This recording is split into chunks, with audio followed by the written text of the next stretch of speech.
The Israeli Defense Force is reportedly preparing settlers for the mass uprising of Palestinians expected after the UN votes on Palestinian statehood in September.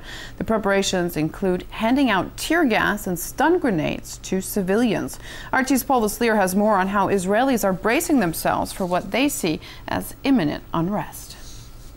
The Israeli army is preparing for what it's calling Operation Summer Seeds. It is preparing for September, when it's widely expected that the United Nations General Assembly will vote in favor of establishing a Palestinian state.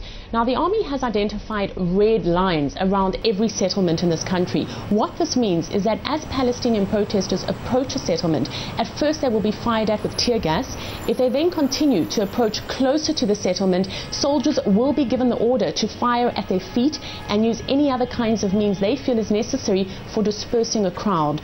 The army does seem to be desperate. It has been holding intensive training for internal security establishments within the settlements themselves. It's also giving specific orders on what settlers should do if people approach their borders, if indeed the roads are blocked, if they fear that someone has infiltrated their community.